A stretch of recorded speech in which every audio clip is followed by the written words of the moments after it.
हजारों लोग मंदिर के बाहर खड़े थे। रसोई घर के सेवक घबरा चुके थे।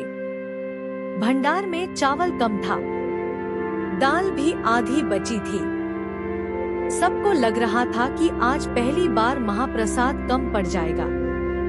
लेकिन उस दिन जो हुआ, उसके बाद हर सेवक की आंखों में आंसू थे।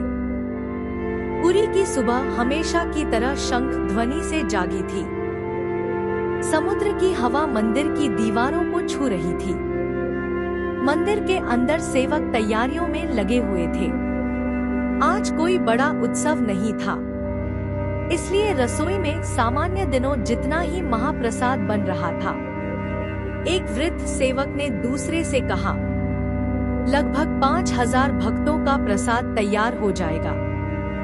सब कुछ सामान्य लग रहा था, लेकिन किसी को नहीं पता था कि आज जगन्नाथ अपनी एक अद्भुत लीला दिखाने वाले हैं। दोपहर होने से पहले ही मंदिर के बाहर लोगों की लंबी लाइन लग गई। दूर गांव से आए यात्री, एक बड़ा साधु सम्मेलन, और अचानक कई बसों में भर भर कर भक्त पुरी पहुंच गए। मंदिर के द्वार पर भीड़ बढ़ती ही जा रही थी। एक सेवक भागते हुए रसोई में आया। बहुत ज्यादा भक्त आ गए हैं। आज संख्या 10,000 से भी ऊपर है। रसोई घर में सन्नाटा छा गया। एक जवान रसोई सेवक धीरे से बोला, पर इतना महाप्रसाद तो बना ही नहीं। सब एक दूसरे का चेहरा देखने लगे। जगन्नाथ मंदिर का रसोई घर दुनिया का सबसे बड़ा दिव्य रसोई घर माना जाता है। यहाँ आज भी मिट्टी के बर्तनों में लकड़ी की आंच पर भोजन पकता है। और एक अजीब रहस्य यह है कि यहाँ कभी महाप्रसाद कम नहीं पड़ता। सेवक जल्दी जल्दी हिसाब करने लगे। चावल बस इतना ही है, दाल भी कम है, और नया भोजन बनाने के लिए समय भी नहीं बचा। एक सेवक की आवाज कांप रही थी, अगर भक्तों को महाप्रसाद न मिला तो क्या होगा? तभी एक बहुत वृद्ध पंडा धीरे धीरे रसोई में आए। उनके चेहरे पर जरा भी घबराहट नहीं थी। उन्होंने मुस्कुराकर कहा, तुम लोग हिसाब देख रहे हो, पर जगन्नाथ हिसाब से नहीं चलते। सब चुप हो गए।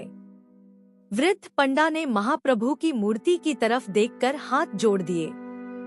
जहां जगन्नाथ स्वयं भोजन देते हैं, वहां किसी भक्त को भूखा लौटना नहीं पड़ता।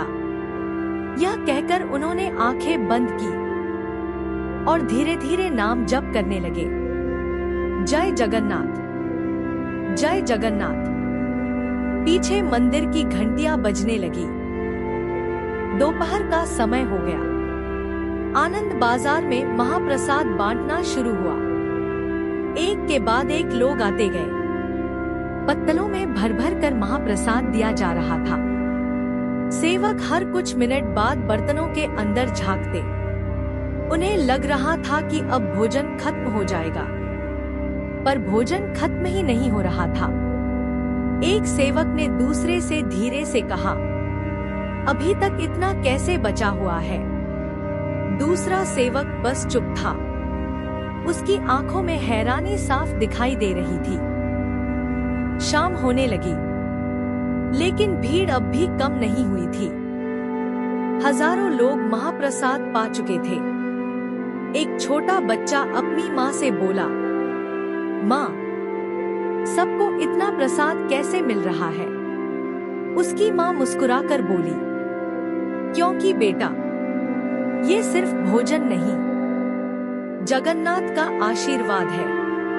तभी रसोई के मुख्य सेवक ने सभी बर्तनों का हिसाब देखा और वो वहीं रुक गए। उनके हाथ कांप रहे थे, क्योंकि जितना महाप्रसाद सुबह बना था, उससे ज्यादा लोग खा चुके थे। और फिर भी कुछ महाप्रसाद अभी भी बचा हुआ था।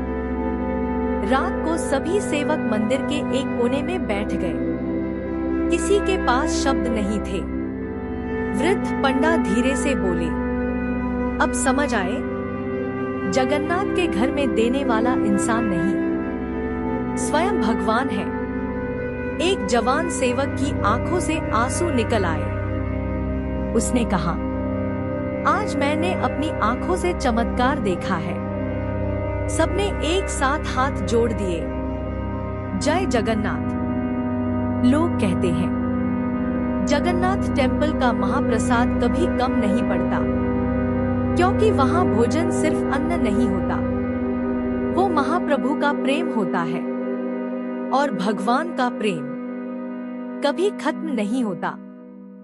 अगर आप भी मानते हैं कि जगन्नाथ अपने भक्तों को कभी निराश नहीं करते, तो कमेंट में लिखिए जय जगन्नाथ।